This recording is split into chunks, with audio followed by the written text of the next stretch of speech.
দর্শক মণ্ডলী, আমি অনেক পথ পাড়ি দিয়ে গাইবান্ধার বিখ্যাত সেই পোড়া চা ফয়জার ভাইয়ের পোড়া চা স্টলে পৌঁছে গেছি। প্রথমে আমার গাড়ির সেফটির জন্য লক করে নিলাম, তারপরে 2 কাপ চার অর্ডার দিয়ে আমি স্টলে বসেছি চা খাওয়ার জন্যে। ইতিমধ্যেই এই স্টলের চা ভাইরাল হয়ে গিয়েছে। এখন আমরা দেখব চার ফ্লেভার এবং স্বাদ। বেশি তো সেই স্বাদ। আসসালামু আলাইকুম।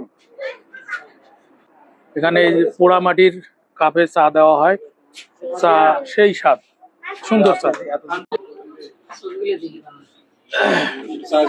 ফুলচুরি ঘাট। ফুলছড়ি ঘাট, এখান থেকে কত কিলো হয়? এই তো হবে 30-35 কিলো। অনেক ভালো লাগতেছে আর কি। ফেসবুকে তো এই চার দোকানটি ভাইরাল হয়ে গেছে।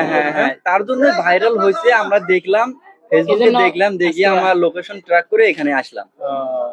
স্বাদ কিরকম? অনেক সুন্দর, অনেক ফ্লেভারটা অনেক সুন্দর, অনেক মজা লাগতেছে। যে ভাইরা এখনো এখানে আসে নাই তাদের উদ্দেশ্যে একটা কথাই বলবো, আমরা এখানে জানি না যে এখানে চা আছে আর কি। তারপরে আমরা আসছি, এসে অনেক মজা পাইলাম। রাধা কৃষ্ণপুর যারা এখনো আসেননি তারা এই লোকেশনে চলে আসেন। আপনারা দেখছেন ফয়জার টি স্টলের সাইনবোর্ড এবং মোবাইল নাম্বার। ফয়জার টি স্টলের এই পোড়া চার নিউজ করেছিল 21শে টেলিভিশন। তারপর এই দোকানটি ভাইরাল হয়ে আমার যায়। বাবাই করছিল এটা। আমার বাবা এবং আমি সহযোগিতা দুজনে ছিলাম। আমার বাপ বেটা দুজন ছিলেন। আমার বাবা হঠাৎ করে মারা গেছে আজ 5 থেকে 6 মাস আগে। এখন আমি চালাচ্ছি, তার বড় ছেলে আমি, এখন আমি চালাচ্ছি। এই লোকেশনটা হলো আপনার হলো মধ্য রাধাকৃষ্ণপুর, 8 নং বোয়ালি, মধ্য রাধাকৃষ্ণপুর। সকাল 8টা থেকে আজ 12টা পর্যন্ত চলে। লোকজন মনে করেন সারাদিন আসতেছে, খাচ্ছি যাচ্ছি। সব থেকে লোকজন বেশি হয় আপনার হলে আসরের পর থেকে বিকেল থেকে লোকজন বেশি হয়। 8, 9টা, 10টা, 11টা, 12টা পর্যন্ত থাকে লোক। এখানে হলো হাঁসের মাংস, খিচড়ি এবং বিখ্যাত হলো মনে করেন উদ্দেশ্য হলো মানুষের হলো পোড়া চাটা। তারপরে আরো ভাজা পোড়া আইটেম আছে, পোড়া চাটা মেইন। হ্যাঁ, মুসলি ঘরের জন্য ব্যবস্থা আছে। আমার আব্বা নামাজ ঘর একটা বানিয়ে দিয়ে গেছে। ওই যে এখানে যদি ফাঁকার ভেতরে যদি নামাজ জন্য কায়দা হয়, ওইখানে নামাজের ঘর আছে, ওখানে নামাজ পড়তে পারে। এখানে মোট এখন আমার ফ্যামিলি আছে হলে 8 জন, আর বাইরে নো আছে 4 জন। টোটাল 12 জনে আমরা এখানে কাজ করতেছি। এবার ইনশাআল্লাহ আল্লাহ রহমত, আমি যেটা ভাবছিলাম এবার এলো মাসকেই দিয়ে আমি এবার প্রচুর দুধ বেচছি। এবার প্রচুর চা বেচছি। এরকম মনে করেন যে আমার কখনো আর হয় নাই, এবার আমার প্রথম হলো।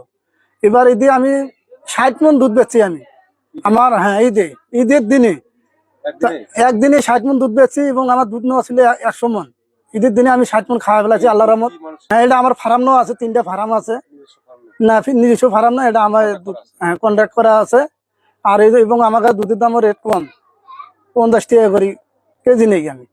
সুবিধা হবে আপনার হলো পুলিশ নাই নয়, ইন্দিরাবাদ দিয়ে হলে সুবিধা হবে এই পাশে। হ্যাঁ, গাইবান্ধা শহর থেকে পুলিশ নেই, ইন্দিরাবাদ আসতে 1 নম্বর রেল গেট দিয়ে মনে করেন আপনি বড় মসজিদতল দেবেন, বড় মসজিদতল থেকে ডাইরেক্ট আপনি ইন্দিরাবাদ আসবেন। পুলিশ নেই, ইন্দিরাবাদ না। আমার এখানে লোক অনেক দূর থেকে আসে। এখানে সুন্দর পরিবেশ আছে, চারপাশে খোলামেলা জায়গা আছে, কোনো ছেলেপেলে কোনো গ্যাঞ্জাম নাই, কিছু নাই। এখানে মনে করেন আমাদের কর্মচারী আছে, সেবা যত্ন করে। এখানে কোনো সমস্যা নেই আল্লাহর রহমত। আমার এখানে মনে করেন গাড়ি তো আছে, জায়গা আছে। যদি মনে করেন আজকে থুয়ে যদি কালকেও নিয়ে যায় তাও কোনো সমস্যা নেই আল্লাহর রহমত। গাড়ি যে অবস্থা থুয়ে দেবে ওই অবস্থায় থাকবে, কেউ হাত দিতে পারবে না। হ্যাঁ, পেশাব পায়খানা করার ব্যবস্থা আছে। দেখেন যে আমার বাপ ছিল এতদিন, সবাই আছে এবং আমি করে গেছি এখন সিরিয়ালে। এখন আসবেন, যদি ভালো লাগে আসবেন। আর যদি এখানে সুন্দর পরিবেশ আছে, চারপাশে খোলামেলা জায়গা আছে, আমাদের লোক সার্ভিসিং দেয় ভালো।